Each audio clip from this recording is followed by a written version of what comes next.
돈과 범죄 그리고 인간 심리. 여러분, 안녕하세요. 오늘은 우리 사회에서 가장 뜨거운 주제 중 하나인 돈과 범죄 그리고 그 이면에 숨겨진 인간 심리에 대해 이야기해 보려고 합니다. 2023년 한 해 동안 국내에서 발생한 경제 범죄는 약 5만 건이 넘습니다. 횡령, 사기, 배임. 이런 숫자들 뒤에는 어떤 심리가 숨어 있을까요? 왜 평범했던 사람들이 돈 앞에서 범죄자가 되는 걸까요? 오늘 영상에서는 심리학과 범죄학의 관점에서 이 질문에 답해 보겠습니다. 일부 돈이 주는 심리적 영향력. 돈의 심리학. 먼저 돈 자체가 우리 뇌에 어떤 영향을 미치는지 알아볼까요? 심리학자들은 돈을 생각하거나 만질 때 우리 뇌의 보상 중추가 활성화된다는 사실을 발견했습니다. 특히 칩좌핵이라는 부위가 반응하는데 이곳은 마약이나 도박에 중독될 때도 활성화되는 영역입니다. 흥미로운 실험이 있습니다. 하버드 대학의 연구팀이 참가자들에게 돈을 세게 한 후 낯선 사람에게 도움을 요청받는 상황을 만들었습니다. 결과는 놀라웠습니다. 돈을 센 사람들은 그렇지 않은 사람들에 비해 도움을 거절할 확률이 2배 이상 높았습니다. 돈은 우리를 더 개인주의적으로 만들고 타인과의 공감 능력을 감소시킵니다. 이것이 바로 돈의 심리적 부작용입니다. 상대적 박탈감의 함정. 현대 사회에서 우리는 끊임없이 비교당합니다. SNS를 열면 누군가의 명품 가방, 해외여행, 고급 레스토랑 사진들이 넘쳐납니다. 이때 우리 뇌에서는 상대적 박탈감이라는 감정이 생깁니다. 절대적으로는 부족하지 않지만 다른 사람과 비교했을 때 느끼는 결핍감이죠. 심리학에서는 이를 사회 비교 이론으로 설명합니다. 특히 자신과 비슷한 위치에 있다고 생각했던 사람이 갑자기 부를 얻었을 때 우리는 가장 큰 박탈감을 느낍니다. 이 상대적 박탈감은 때로 범죄로 이어집니다. 나도 저렇게 살 자격이 있다. 나만 손해보는 것 같다는 생각이 정당화의 시작이 됩니다. 2부. 범죄자의 심리 메커니즘. 도덕적 이탈 이론. 스탠퍼드 대학의 심리학자 알버트 반두라는 도덕적 이탈 이론을 제시했습니다. 이는 평범한 사람들이 어떻게 비윤리적 행동을 정당화하는지 설명합니다. 첫 번째는 완고거법입니다. 횡령을 잠깐 빌리는 것으로 사기를 영리한 거래로 표현하면서 죄책감을 줄입니다. 두 번째는 책임 분산입니다. 모두가 하는 것, 윗사람이 시킨 것이라고 생각하면 개인의 책임감이 희석됩니다. 세 번째는 피해자 비난입니다. 그 사람도 문제가 있었다. 바보같이 속는 게 잘못이라고 생각하며 자신의 행동을 정당화합니다. 네 번째는 유리한 비교입니다. 살인보다는 낫다. 대기업들이 하는 탈세에 비하면 아무것도 아니다라는 식으로 자신의 범죄를 상대적으로 가볍게 여깁니다. 슬리퍼리 슬로프 효과. 대부분의 경제 범죄자들은 처음부터 큰 범죄를 계획하지 않습니다.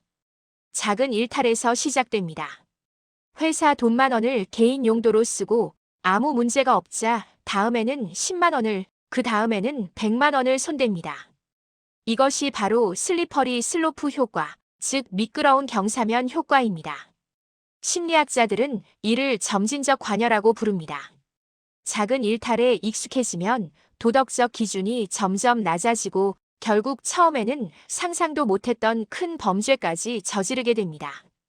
더 무서운 것은 이 과정에서 본인은 크게 변했다고 느끼지 못한다는 점입니다. 매일매일 조금씩 선을 넘다 보니 어느 순간 돌이킬 수 없는 지점에 도달해 있는 것이죠. 손실 회피 편향. 행동경제학의 거장 데니얼 카너먼은 손실 회피 편향이라는 개념을 제시했습니다. 인간은 같은 크기의 이득보다 손실을 약 2배 더 크게 느낀다는 것입니다. 이미 투자한 돈을 잃게 될 상황에서 사람들은 극단적인 선택을 합니다. 주식 투자로 큰 손실을 본 사람이 그 손실을 만회하려다 사기를 저지르거나 사업 실패를 감추려다 횡령을 하는 경우들이 여기에 해당합니다. 이미 이만큼 잃었는데 조금만 더 하면 만회할 수 있어라는 생각이 도박꾼의 오류와 결합하면서 범죄로 이어지는 것입니다. 3부. 실제 사례로 보는 심리 분석. 케이스 1. 평범한 회계사의 10억 횡령. 서울의 한 중견기업 회계팀장이었던 어 씨는 15년간 성실히 일했습니다. 그런 그가 3년에 걸쳐 10억 원을 횡령했습니다. 어 씨의 진술을 들어보면 처음에는 아들의 학원비 50만 원이 필요했다고 합니다. 회사 카드로 결제하고 나중에 갚으려 했지만 갚지 못했습니다. 그런데 아무도 눈치채지 못했고 이것이 시작이었습니다. 여기서 우리는 앞서 말한 슬리퍼리 슬로프 효과와 도덕적 이탈을 동시에 볼 수 있습니다.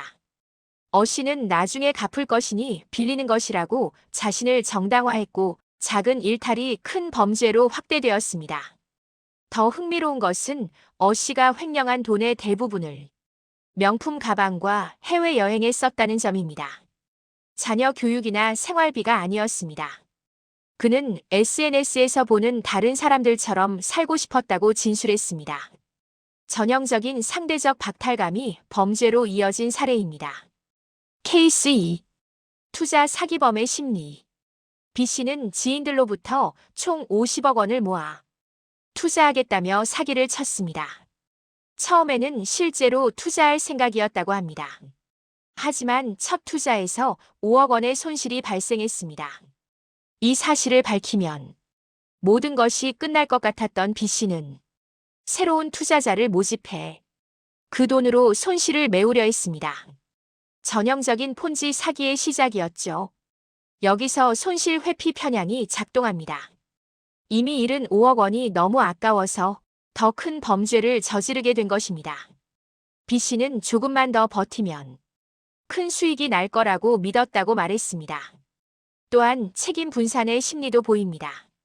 B 씨는 투자는 원래 위험한 것, 투자자들도 위험을 알고 맡긴 것이라고 생각하며 자신의 책임을 축소했습니다. 4부. 돈과 권력의 상관관계. 권력이 만드는 심리적 변화. 최근 연구들은 권력과 돈이 사람의 심리를 근본적으로 변화시킨다는 것을 보여줍니다. 캘리포니아 대학의 심리학자 다처 켈트너는 권력의 역설이라는 개념을 제시했습니다. 권력을 얻기 위해서는 공감 능력과 협력이 필요하지만 일단 권력을 얻고 나면 이러한 능력들이 감소한다는 것입니다. 한 실험에서 참가자들을 무작위로 상사와 부하 역할로 나눴습니다. 그리고 책상 위에 쿠키 접시를 놓았습니다. 놀랍게도 상사 역할을 맡은 사람들은 마지막 한 개를 남기고 다 먹어버렸고 심지어 입을 벌리고 씹는 등 무례한 행동도 더 많이 했습니다. 단 15분간의 역할 부여만으로도 이런 변화가 나타난 것입니다. 엘리트 범죄의 특수성. 흥미롭게도 고학력, 고소득 엘리트층의 경제 범죄는 일반 범죄자들과 다른 양상을 보입니다. 첫째, 그들은 자신의 행위를 범죄로 인식하지 않는 경우가 많습니다. 영리한 세금 전략, 공격적 회계 처리 같은 용어를 사용하며 법의 경계를 넘나듭니다. 둘째, 그들은 자신이 특별하다고 믿습니다. 심리학에서 말하는 과신 편향과 우월 착각이 결합된 형태입니다. 나는 잡히지 않을 것, 나는 이 정도 자격이 있어라는 생각을 합니다. 셋째, 그들의 범죄는 더 정교하고 피해 규모가 큽니다.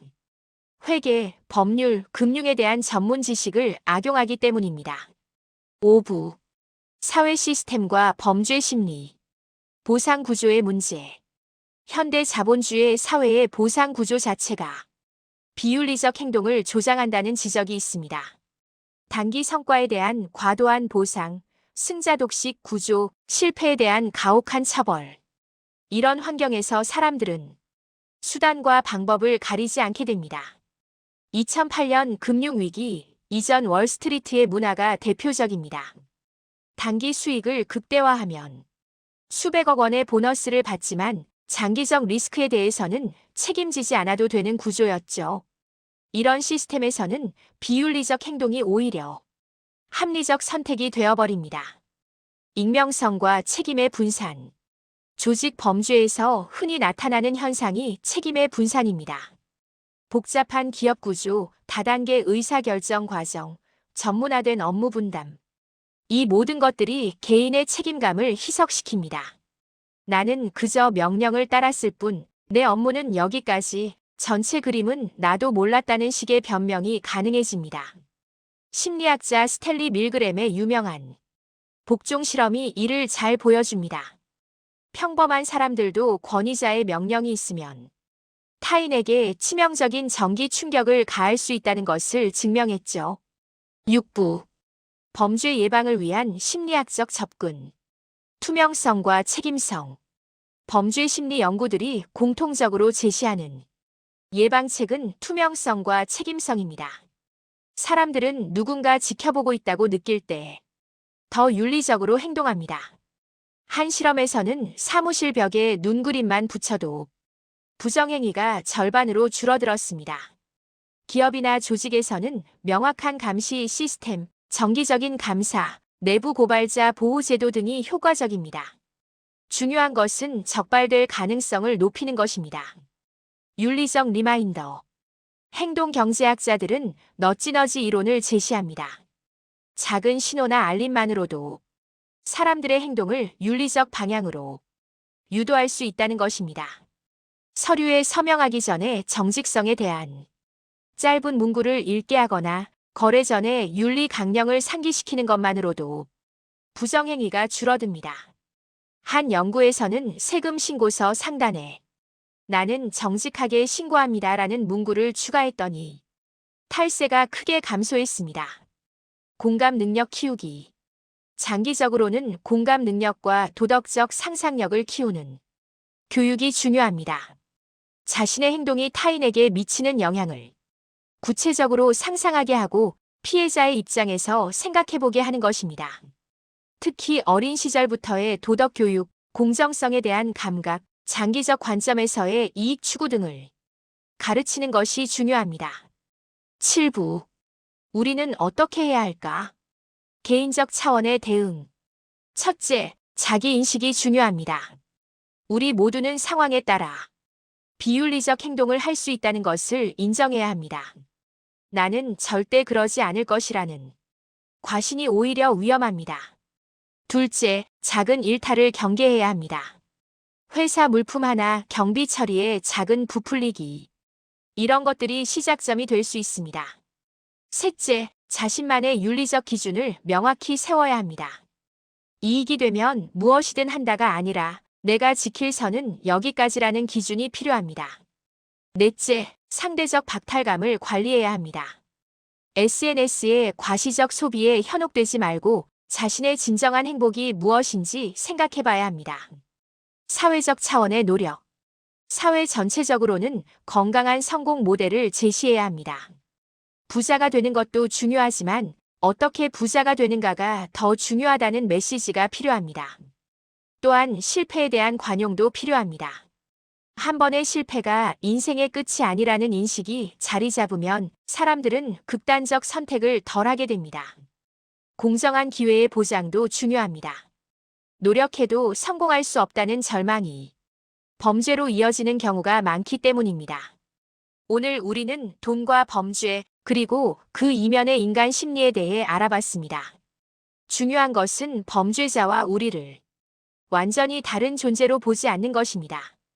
우리 모두는 상황과 환경에 따라 비윤리적 선택을 할 수 있습니다. 이를 인정하고 경계하는 것이 첫걸음입니다. 돈은 우리 삶에 필요한 도구지만 그것이 삶의 목적이 되어서는 안 됩니다. 진정한 부는 돈의 양이 아니라 어떻게 벌고 어떻게 쓰는가에 있습니다. 여러분은 어떻게 생각하시나요? 댓글로 의견을 남겨주세요. 구독과 좋아요도 부탁드립니다.